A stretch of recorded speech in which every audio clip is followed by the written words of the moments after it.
Welcome to Losing a Child, Always Andy's Mom. On this podcast, we journey through the devastating experience of the death of a child. Grief is seldom discussed openly in our culture, and the death of a child makes people feel even more uncomfortable. We approach the topic openly and honestly, speaking to people who have lost loved ones and experts who help care for them. Whether you are a parent experiencing loss or someone who wants to support another going through this tragedy, this podcast strives to offer hope and help.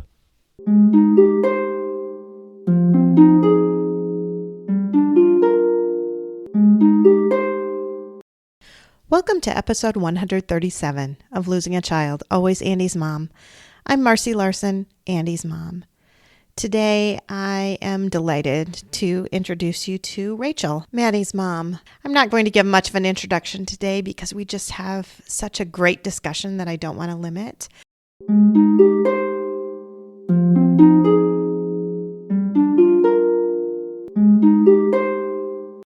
Thank you so much, Rachel, for agreeing to come on the Always Andy's Mom podcast today. I'm so excited to talk to you.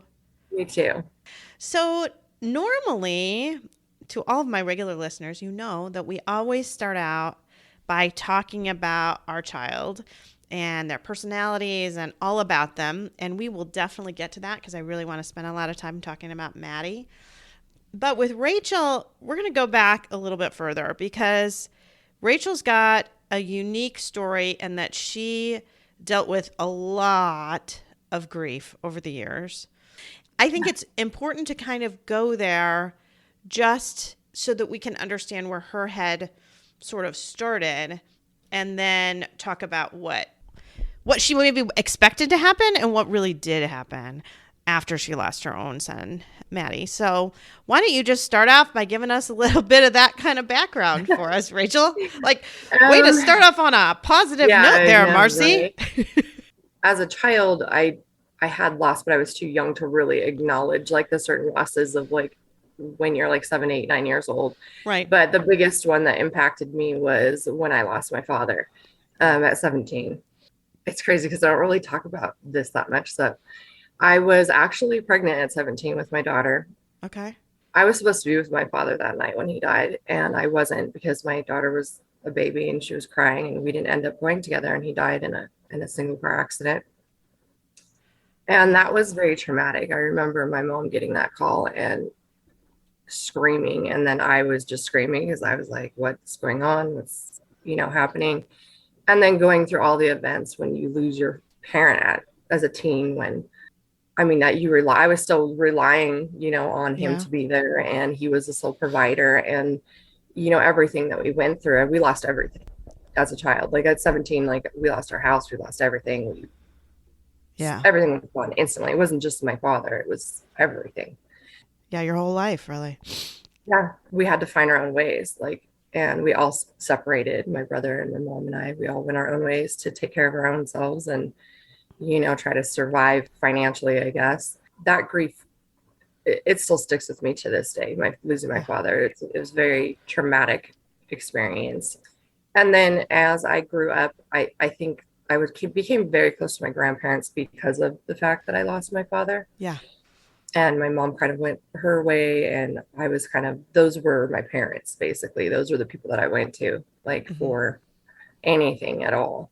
My grandmother ended up dying of cancer, and my grandfather ended up falling down the stairs because, he couldn't live without her. They were just in their early 70s, and they died within 4 months of each other. And that was a blow because that was my sounding rock right there. That was the people that I went to for solid advice that were always consistent. And how old were you then?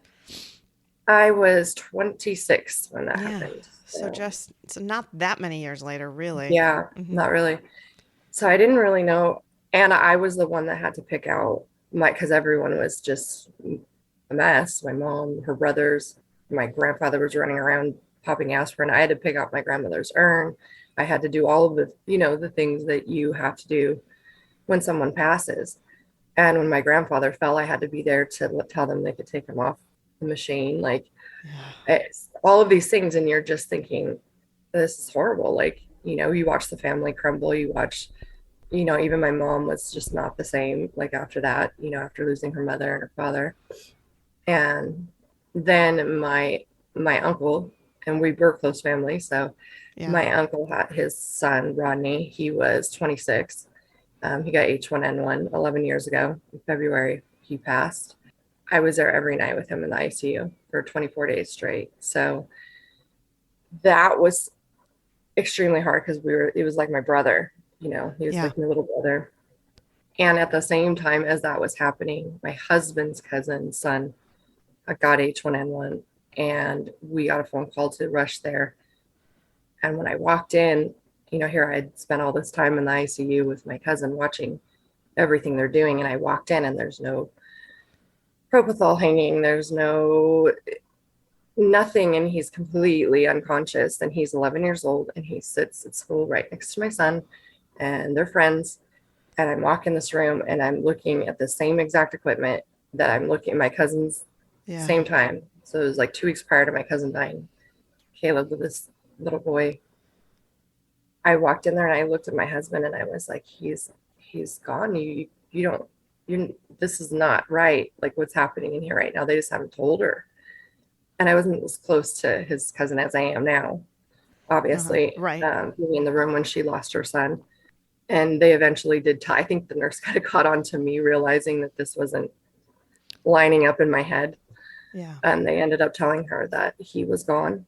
And that, oddly enough, out of all of the death that I experienced, when I saw this 11-year-old pass away in front of me, I was like, oh, no, Right. this is because no it's way. out of order. It's out of order. No way, this little boy, like this is just, and here I've experienced all this loss in front of me. Right. Passing in front of me. And I'm like, no way. And then 2 weeks later, my own cousin in front of me. And I'm standing right next to my uncle looking up at him and just, how is he standing here? Yeah. And I had another loss when I want to say about the same time as my grandparents, 24, 25, as my best friend's little brother. He passed at 23 of leukemia. And we were super close. I had to pick her up and take her. Her mom told me, go get her and bring her here. So I was in the room for that passing as well. And that grief with her. And we are still really good friends. All of this grief. And I'm the whole time that I'm watching all this happen and these people pass, I'm looking at the faces of everyone around thinking, how are they staying? Right. How is this possible? I'm looking at like mother or my uncle or that, I couldn't get it. And I try to be as supportive as possible to everyone because I felt like it was my grief too, because I was there. Right. I was right there with them. So it's like a memory burned into my mind when I think of them. I thought I just knew grief, I really did. Right. I mean, having that much, how could you not? How could you not think, well, there's nothing more for me to know. Like, I know it's going to be awful, but there's nothing that could be really different about what it would be like for me as a mom. Yeah.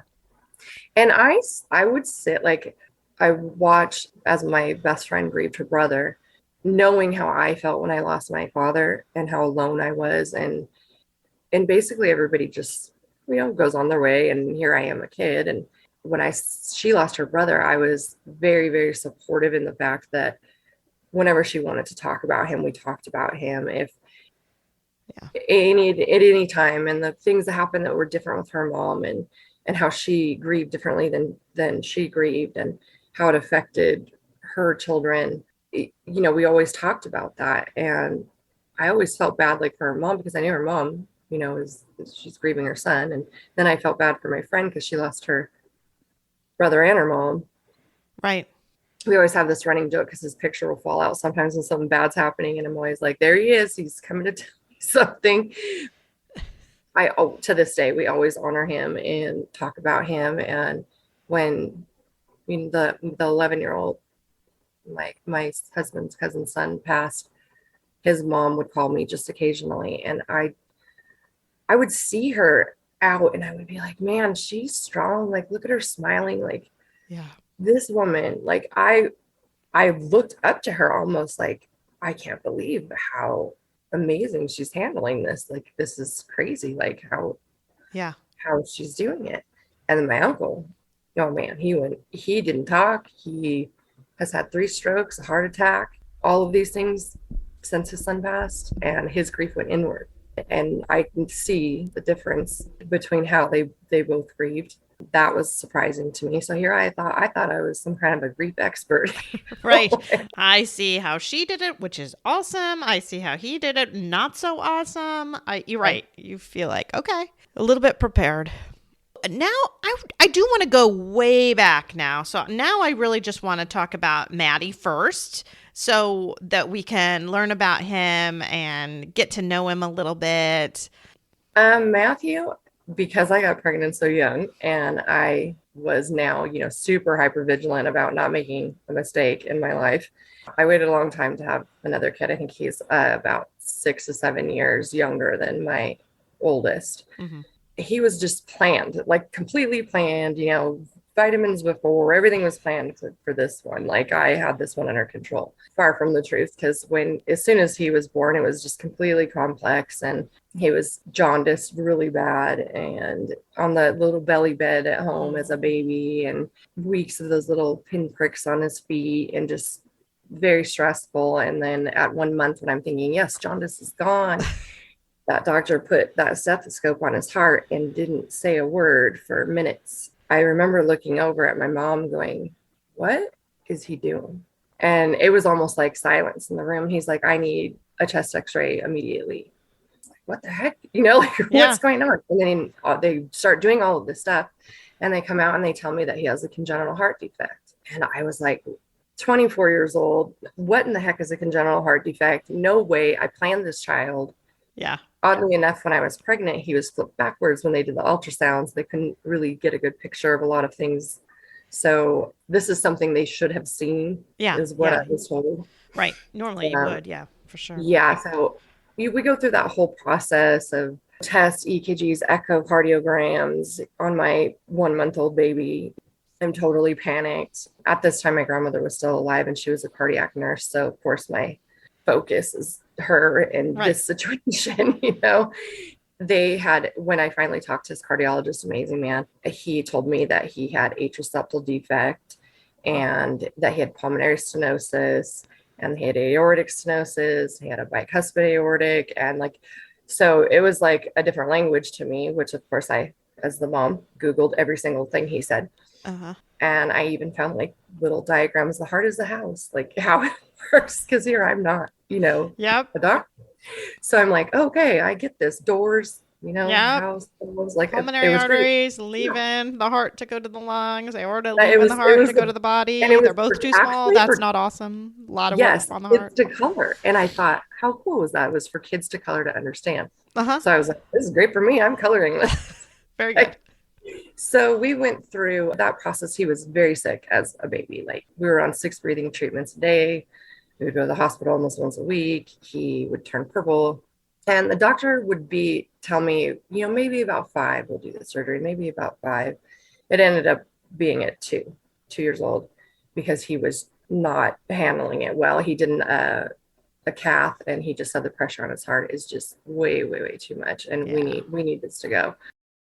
I think that from birth, my relationship with Matt was just constant, worry about this kid. And I was still hyper vigilant on, my other kids. But he was just always a worry for me. So as he made it through the surgery and he recovered well, he didn't turn purple anymore. He still had asthma, and he ended up getting the fun stuff like food allergies to peanuts. And he was just always that one that I was like, if it's going to happen, it's going to happen to Matt. That's it. He's just always nonstop. I mean, if he was going to fall off something, he would fall off it. The kid with the stitches, doing backflips at 4. He could ollie stairs at 5 years old on a skateboard. He was just nonstop, this kid. I was like, did I have the only ADHD kid with a heart condition? What is going on here? You're going to calm down. You're going to have a heart attack. That's what I always think. And I would use that one on him, oh, it's fine. Don't be doing anything stupid. It's your heart. And we had to see the cardiologist on a regular. Uh-huh. When he turned 18, I took him and I said, you have to learn to handle this because you're going to be doing this the rest of your life. His last echo and EKG, every couple of years, you're going to have to do this. But he didn't like that. He's just going to make me probably go with him forever, but I mean, we went through that. It was just something that we always knew was going to be an underlying issue with him, even though it didn't hold him back. That's what I was going to say. Yeah. So what all did he do? He was hilarious. He was funny. He was nonstop. Anything athletic that you could give this kid, it was like natural to him. Really? Anything. Wow. I mean, when I watched him do backflips at 4 years old and front flips, I was like, how did he learn that? Like, how did he do that? I mean, we would go wakeboarding. He could do that. He could dive. He could swim easily. Any sport, skateboarding was very, very huge in his life even as a young child. I mean, little boy, I have pictures of him just falling like 4 stairs. Kids didn't do that. Like at that age, I was like, this kid is weird. And then he also played baseball. We wanted him in a, sport we could control and think this is good. So as a child, he played t-ball and he moved up. And he was, again, so athletic. They moved him up so fast. I still feel bad to this day because he was 11 years old playing with kids going into high school. Really? Yeah. And he was left-handed, so he could pitch. He could do all of these things. And I'm watching this kid, and I didn't realize it until somebody they were measuring how fast the kids that were going into high school were throwing the ball. And they were like 80 miles an hour. And I'm like, my son is 11. He's like this little... He hadn't hit the growth spurt, so he was like a little shorter kid. So I'm like, what is going on here? And I feel like he could have stayed back. He would have got that, boost of ego. Yeah, right. He was up there with the big boys, and he did not care at all. He was right in there with them. No fear. Like if they said anything, like some of the kids, because I was younger and they were older, so they're like, oh, Matt's mom.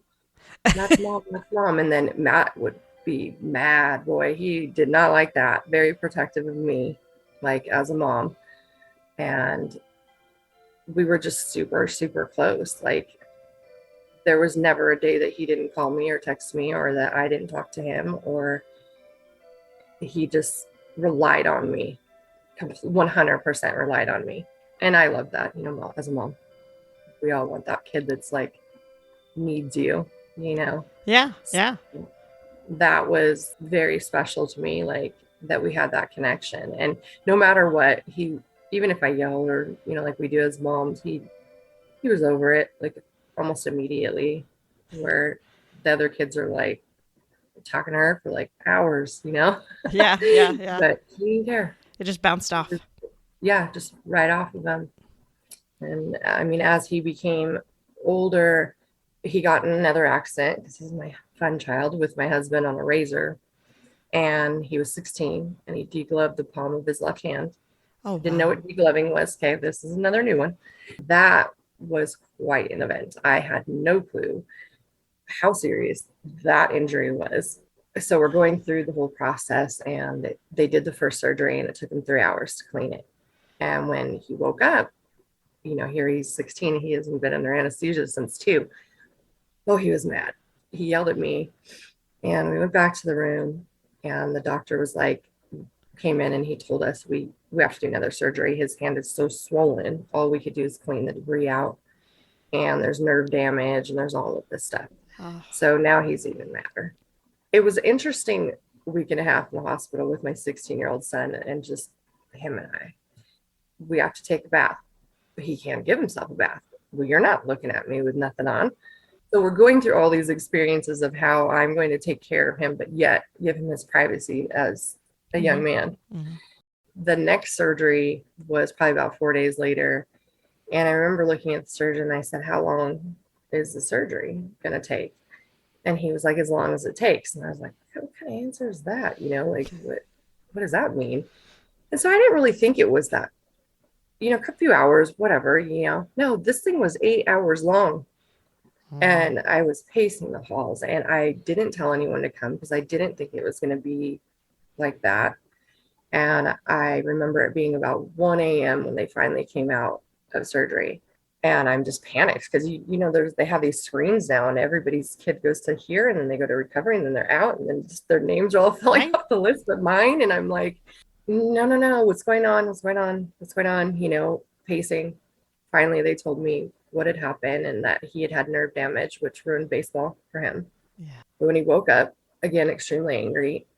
And I'm just everything, even putting him in the bed, make my mom do it. Don't touch me, let my mom do it.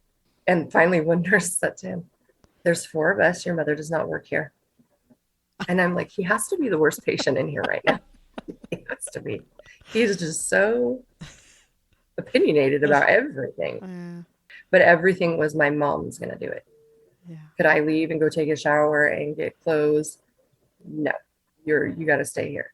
But we spent that time watching iZombie on my laptop in the bed with him, and holding his hand until he fell asleep, or scratching his back, and just talking about school and things like that. It was actually a very bonding time for us too, I think, because he was older.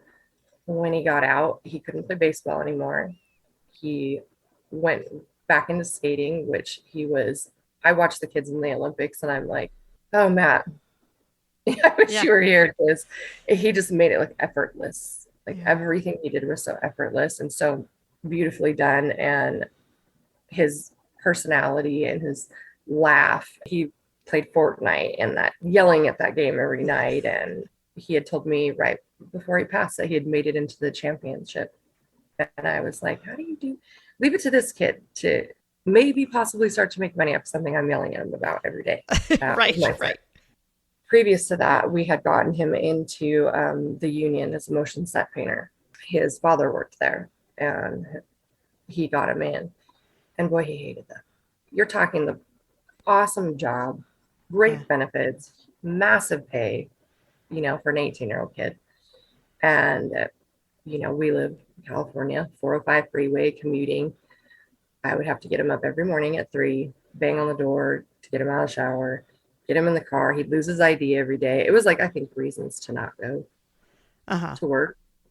And finally, one day he looked at me and he said, Mom, I don't want to do something that I hate for the rest of my life. And I was like, Matty, this is amazing. You can't give this career up. And he's like, I'll take the test. There was a final test that he had to take after he got his hours.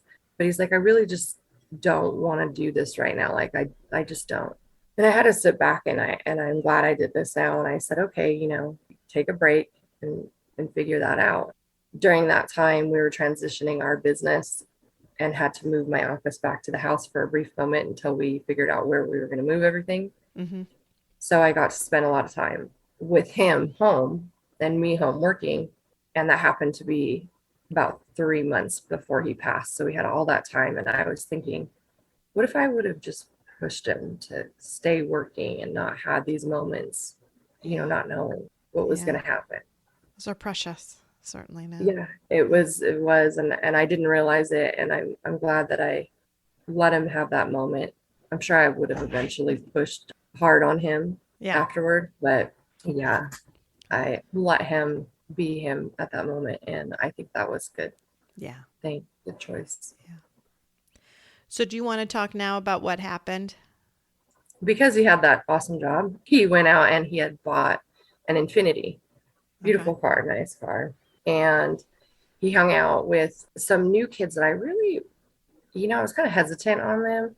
But my son's personality was the type that throughout his life, I had found children living in our garage.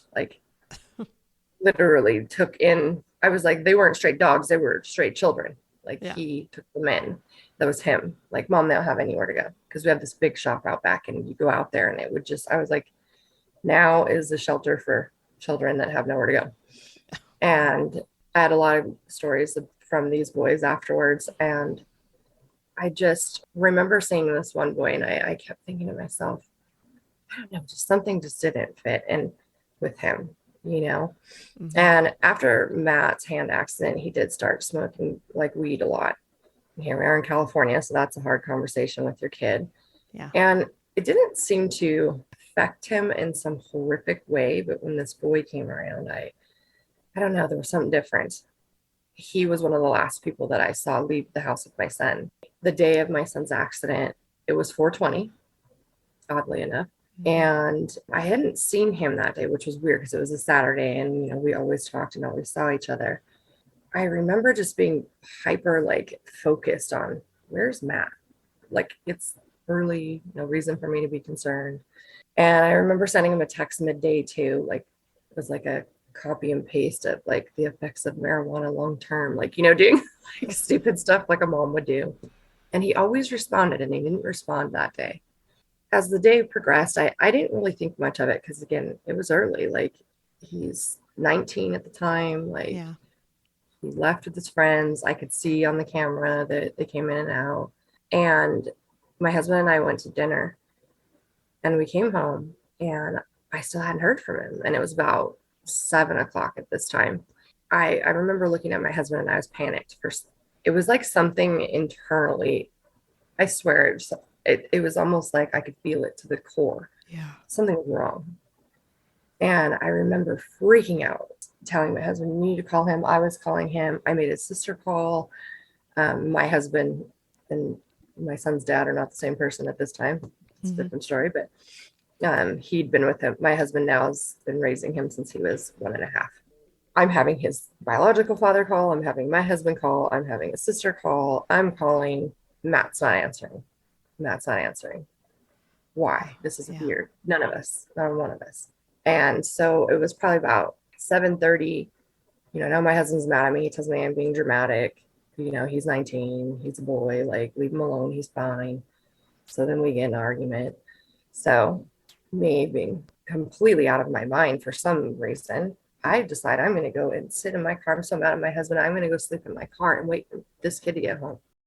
And I did just that, except for that the person that woke me up was my husband and 3 cops to tell me that he died. It was literally, I can walk there from here. I can walk straight there.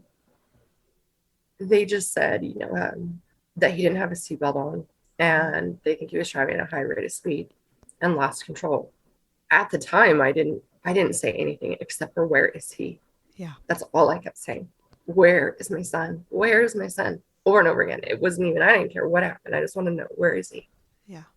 And they told me that he was at the hospital. And now this is 11 o'clock at night, and this accident had happened at 7:37. And they did not call or tell us anything. We literally live walking distance from where he passed. We went to the hospital, and my husband called our daughters, and they're older than him. And they met us there. And as I walked in, my oldest daughter is just hysterically cleaning him. The other one's on the floor crying. The physician didn't close the curtain for hours. So everyone in the hospital knew he was gone. They told my girls in the middle of the hall that their brother was dead, and they thought that we were being dramatic, that he was still alive. So they didn't even know, really. Oh, no. So that was hard. And I remember my oldest daughter, she was pregnant at the time, and she was just obsessively trying to clean him before I got down the hall, because it was just like, he was just like, he didn't pass there. I don't think. I think they did everything that they had to do, but I think he passed in transport, is what it read to me when I read the reports. And his eyes were still open. I'll never forget that.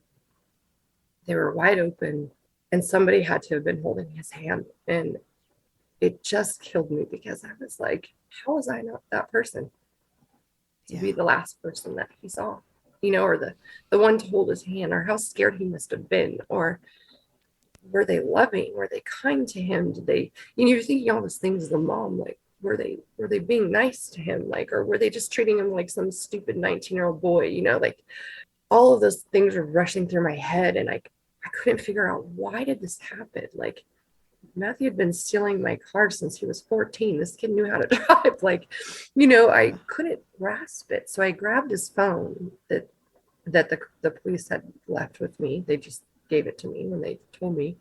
And I looked at his last call, and his last call was to the friend he was driving to. And he told me, he was like, I was on the phone with him, and he said, someone's chasing me. He's like, I can't get rid of them. And then everything started to make sense. And we have this wonderful page out here on Facebook that likes to get involved in everyone's life. Oh, dear. Unbeknownst to me, I did not know that this is happening, that there was people posting on this scan page that, oh my God, I can't believe this boy's mother's not here. He's laying here dead. I've been here in the hospital for hours. Like, what kind of parent does that?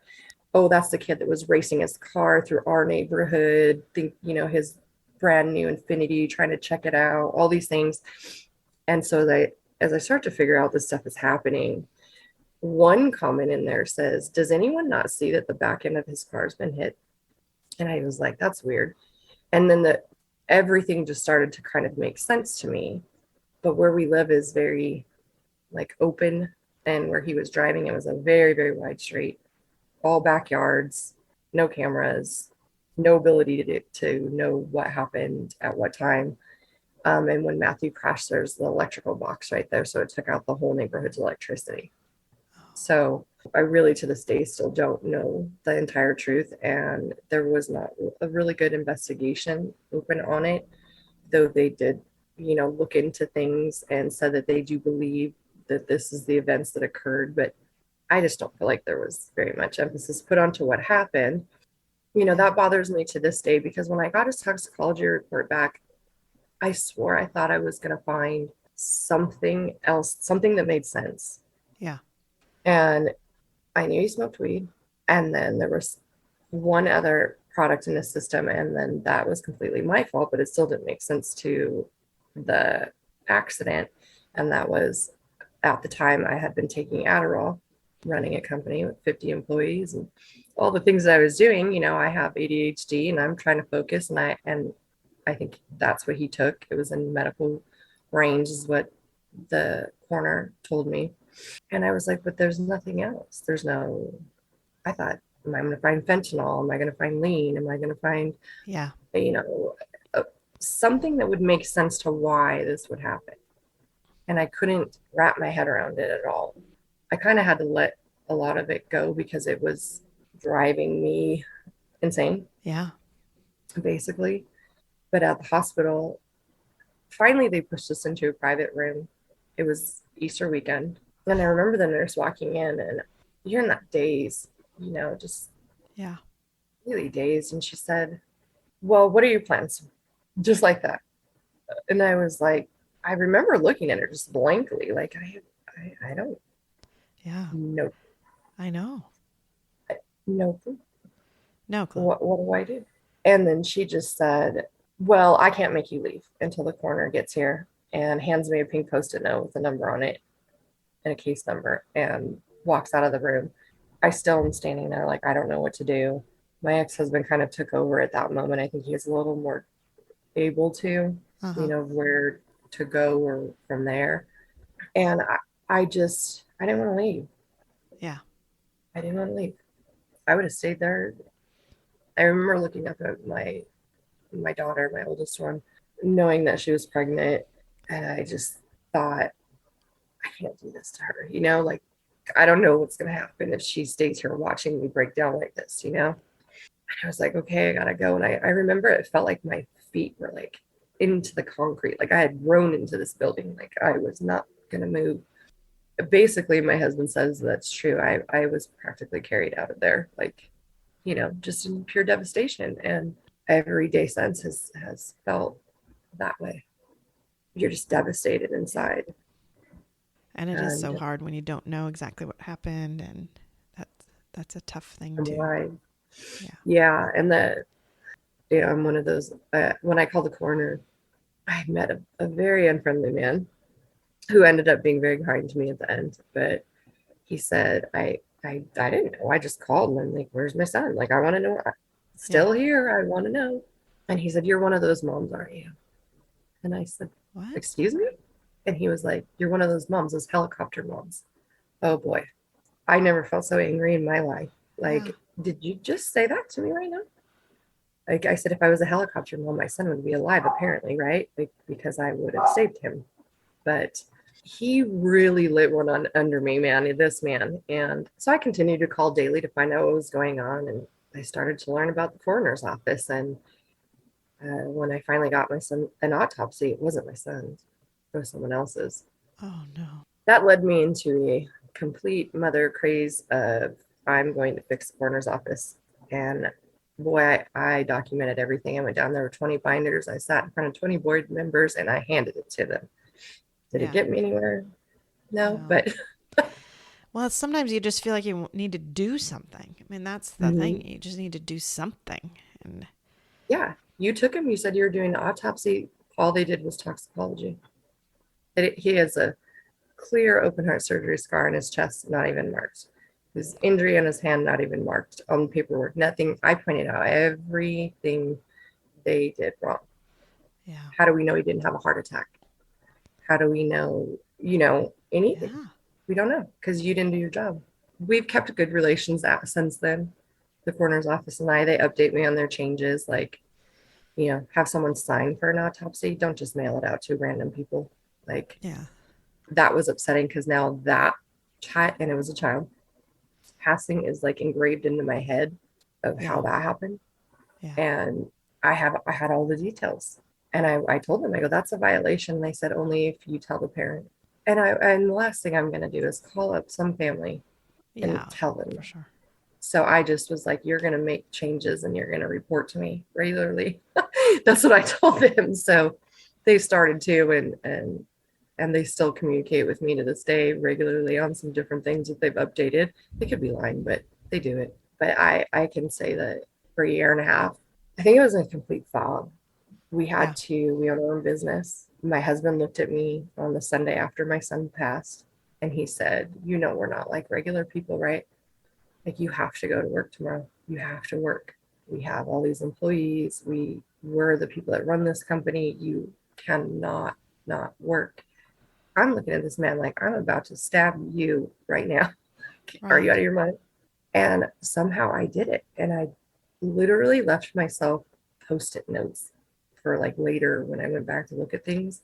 It was almost like someone else took over me to make this happen. About a year and a half in, I remember being more like aware of everything. And I almost wanted to run right back into that fog, like immediately, because it was like being hit by a freight train. Like, I thought I already felt the worst pain I could ever feel. And now I'm face front in it. No fog. Right. No hiding, nothing. And here it's been over a year. So where's everyone? Gone.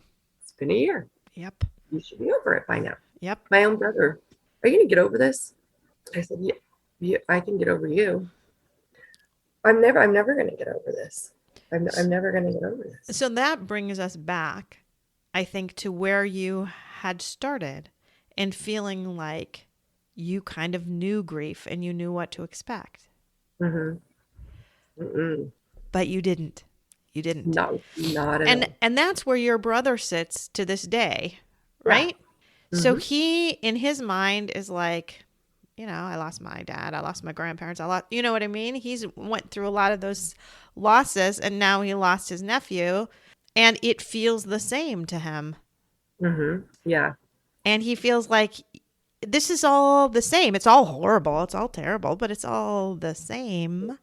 But for you, it's night and day. It's not even close. It's not even close.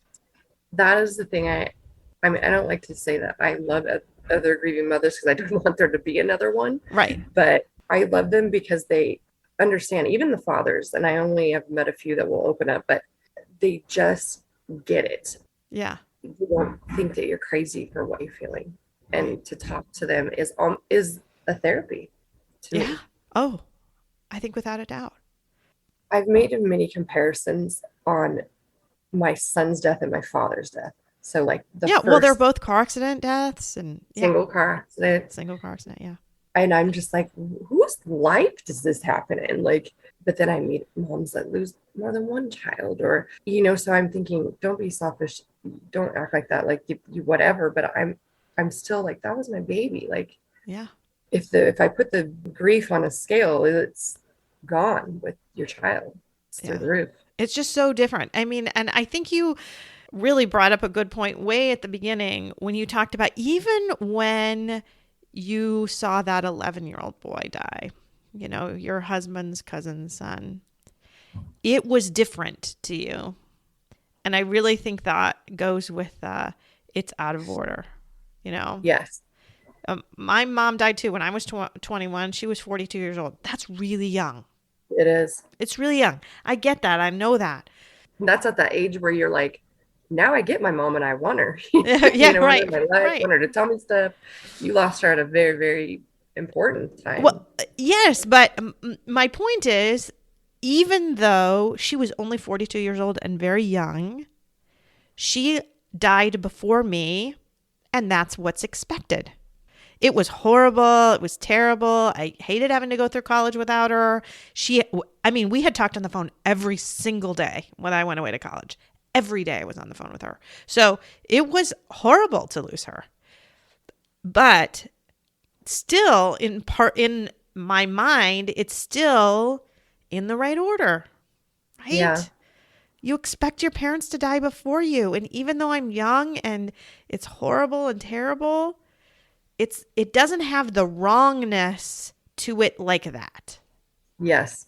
I think about watching my grandma mourn her, and that was different because, again, I felt terrible for myself. Obviously, I spent a ton more time with her at that point in my life than she was spending with her mom.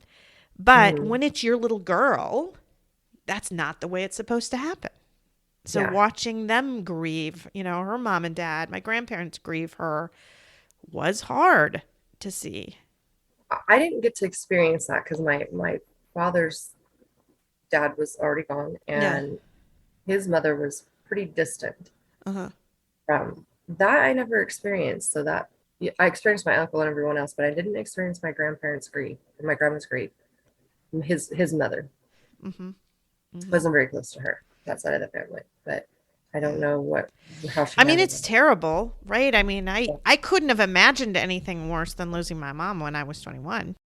Yeah. But then I lost Andy, and then it's just different. And I shouldn't say that. I feel like then I'm comparing grief, and it's terrible to compare grief because everyone's grief is unique and everyone's grief is horrible.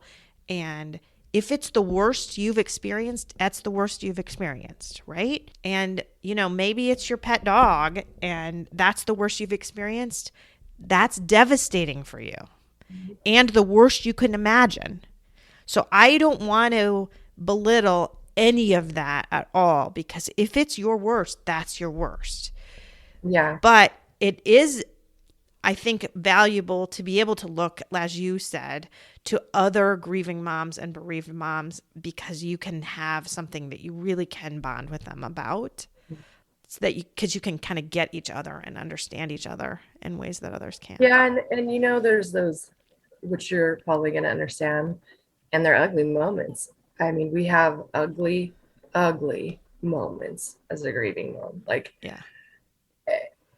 that basically you should be embarrassed of if you weren't, in that situation. And I can tell another grieving mom, oh, I completely just acted a fool. Like I let all of my grief come out in rage and anger and the wrong way to the wrong people. And, I regret that behavior, but I did it, and they get it. They're like, oh no, oh yeah, I get it.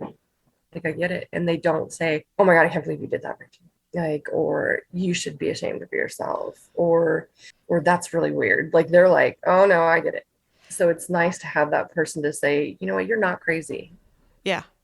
Not crazy. And I was telling you before we started recording that I'm having a really kind of emotional day because tonight is the Lenten concert for the Grand Rapids Choir of Men and Boys, where Andy was one of the head choristers, and I'm going to go, and it's going to hurt me horribly. And I am going to probably cry through every second of it because that's what I've been done every time I've gone. But I feel so close to him there because I can feel like I can hear him, and I can close my eyes and I can see him. So I will really make a fool out of myself at this concert because there will be hundreds of people there, and they're going to see this one crazy woman crying the whole time. And I don't care.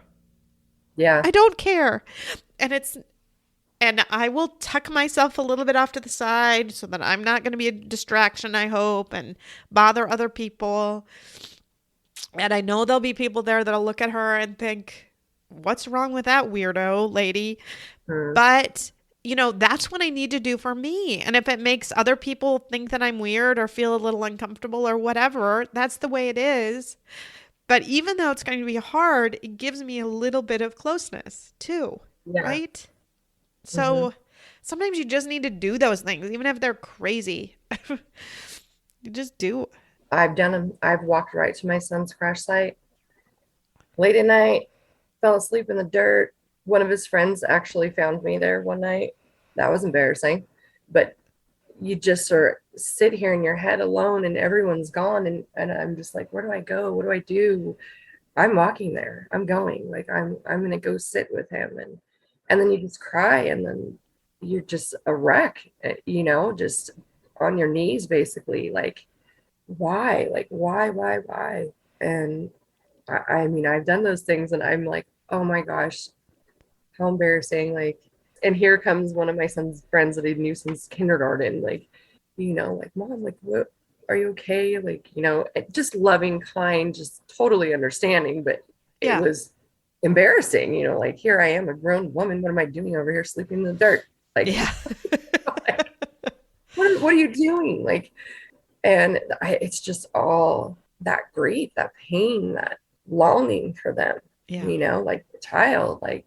Well, and you brought up another point before we started recording about seeing a hypnotherapist. I want you to share that now, because I think that goes along with what we're saying too.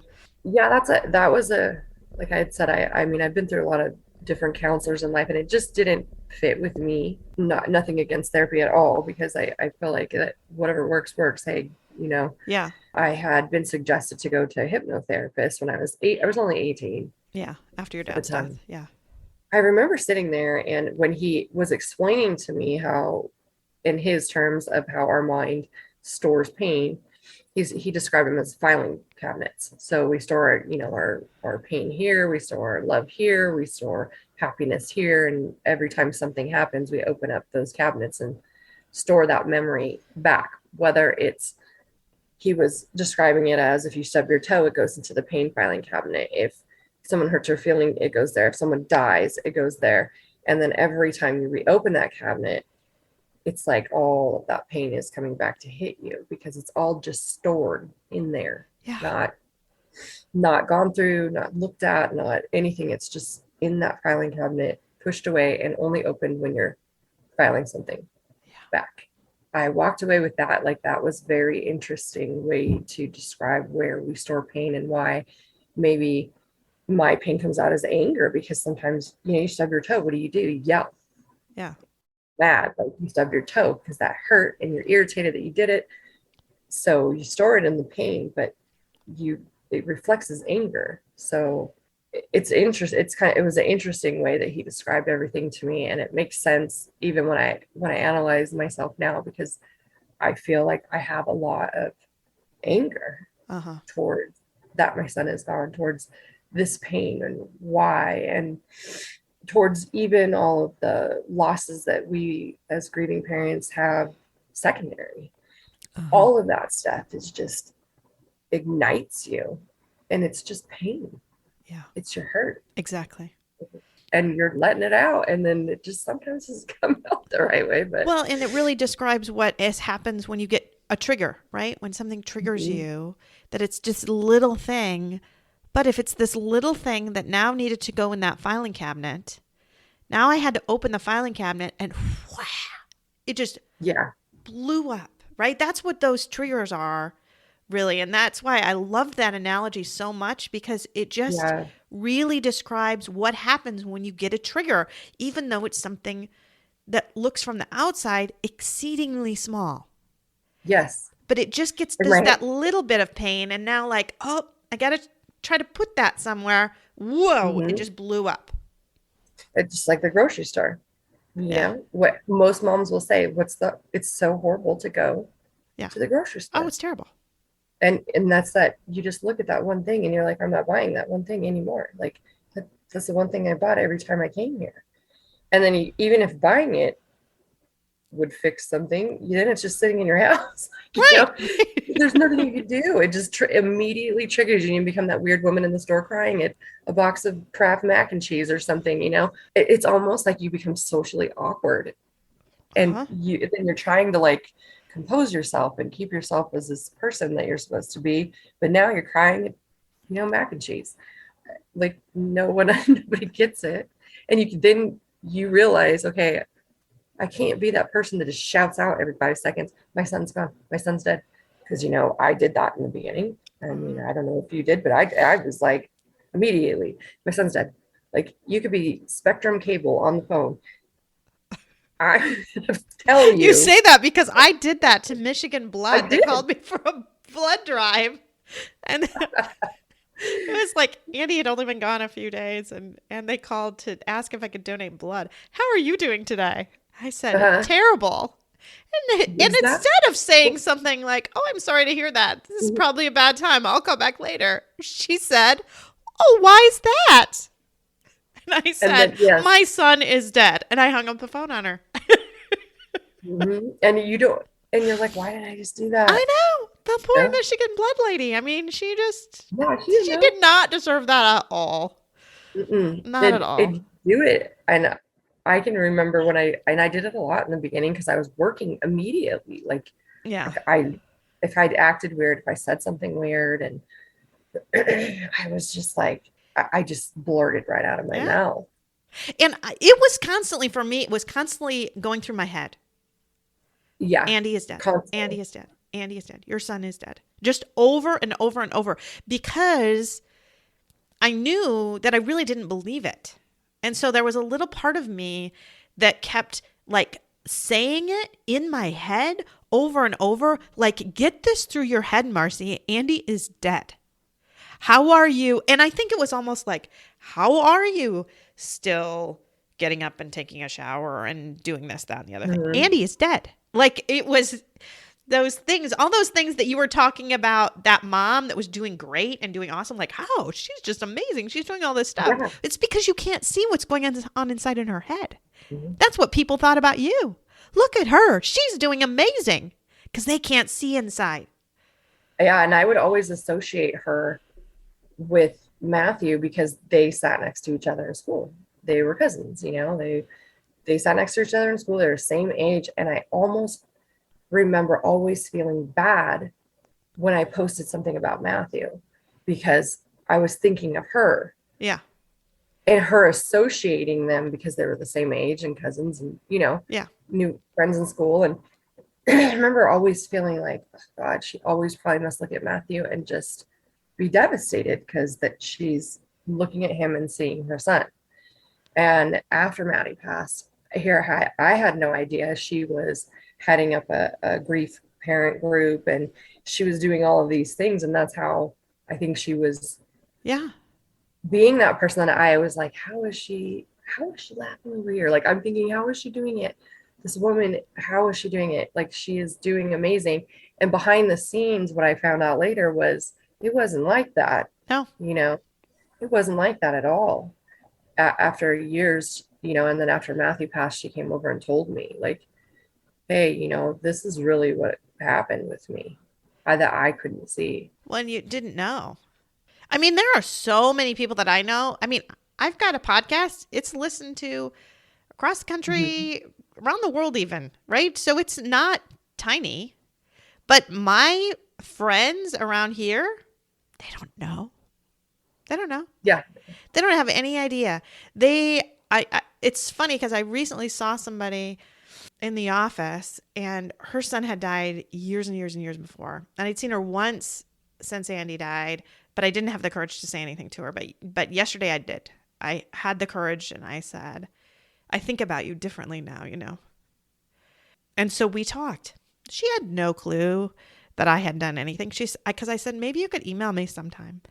And then I gave her my marcy@andysmom.com email, which she was kind of shocked to even know existed, right? Because she didn't know any of this stuff that we do. She had said, I just couldn't believe that you kept going back to work, that you're still a doctor and that you still do this. She didn't know any of the other things that I did.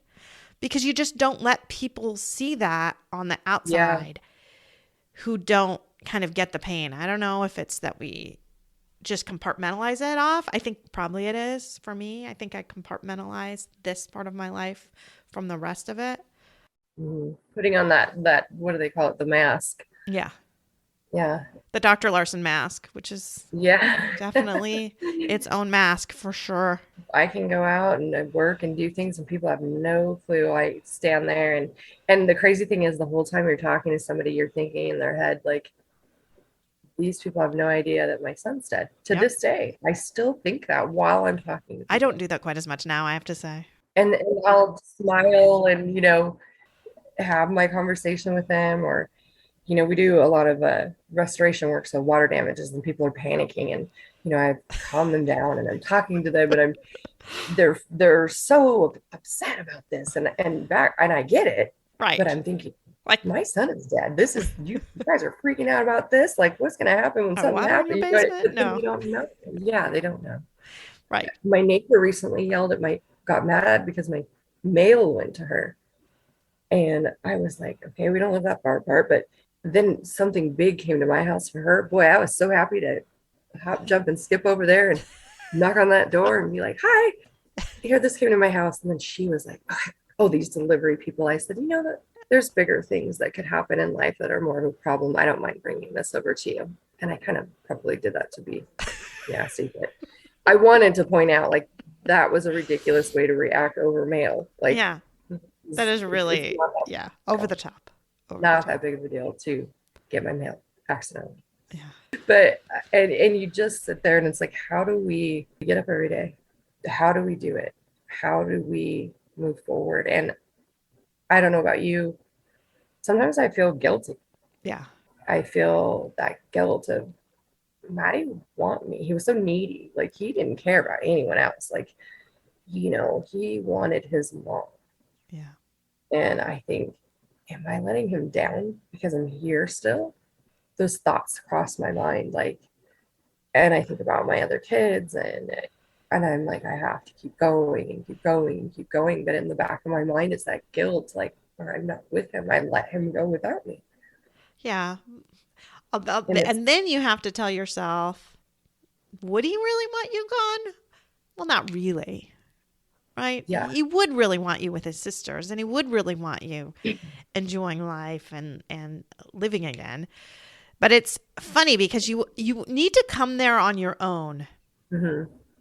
Because I always get mad if people tell me that. Would Andy want you to be like this? It just irritates me when people say it. Yeah. But if I come to it on my own, then I'm okay. Then I can be more okay with it. But it does take some work and you're still not even 2 out, or I mean, what are you, about 2 years in? It'll be 3 years on April 20th. Yeah. So it's I coming know. up on my, I was going to say, oh wait, no, it'll be 3. Yeah. It's so funny because when you emailed me, I knew exactly when it was that Matty died, Easter. Because I wrote back to you and I said that was Easter weekend. And you said, yes, it was. Because Andy's birthday was on Easter that day, and he died the day before Andy's birthday. So, and that was his first right day. around the same time. Mm-hmm, mm-hmm. And just even the word Easter, it'll send me into, like, oh, I'm sure. Yeah, when anybody says that to you, you're probably like, oh, Easter.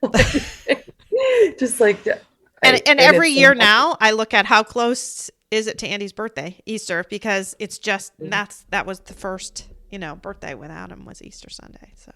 Yeah, that was the first Easter. Like mine was too. It was Easter Sunday was the next day. Yeah, it was the next day.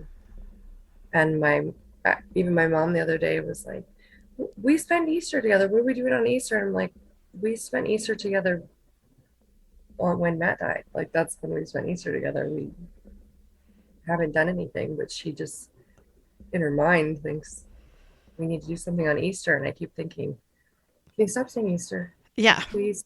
Easter. Like, just. Yeah. Again, some of those little triggers that make you open the filing cabinet again. Mm-hmm. Yeah. It's hard. It is hard. I honestly don't know what I'd do if I didn't randomly, I made like an Instagram page and then I made it private because I was like, can't let my kids see Uh-huh. my grief or me obsess over Matthew or post pictures of him, or and a lot of moms feel that way. So I made just one by itself that's private, and I met a lot of moms that way. And just my story, I would write little things underneath it about, I don't know if it was how I felt when I woke up thinking of him, or things that I missed about him, or videos of him skating, or just random things I'll post, like just anger or rage, and then write something about how I'm feeling. And it was my way of getting, I guess, what's inside of me out, Uh-huh. but then hiding it from everyone in my real world, I guess you would call it, so that they didn't know, wow, she's messed up, or look at her, she's crazy. Like, so I have this page, and I think I'm close to about 300 people, and I'm like, it's so awful. There's so many of them. Yeah. But it's so amazing how loving and how kind and how understanding they are, and how they can reach out to me or I can reach out to them in those moments. And I wrote one time, I said, I don't think that grieving mothers and fathers, I'm not going to take them off that list, understand that we're probably actually saving each other, like second by second, without even realizing it, because we share this horrific journey together.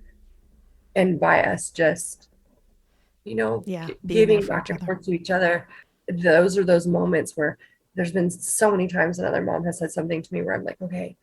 And it's not a judgment or an anger thing, or it's just understanding. It's Yeah. just loving and kind. And I think that if it wasn't for that, I don't know if I would have made it this far. I don't think I would have if it wasn't for that support. And I know that people, they reach out in different ways, but for me, connecting with others and what you're doing is so amazing, like to connect with us and let us have a voice, and our child have a voice, and, Mm-hmm. and your sons have a voice, and now a purpose that is beyond even his life, and you get to honor him that way. And it's beautiful and amazing and sad all at the same time. Yeah. Like, all Everything at the all same together. time, all together, it's sad. But I mean, I wouldn't know what to do without like other moms like you. I really wouldn't. Yeah. And I appreciate what you're doing. Well, thank you so much, Rachel, for sharing Matty with us today and for your just beautiful thoughts. I really appreciate it. Oh, thank you so much too.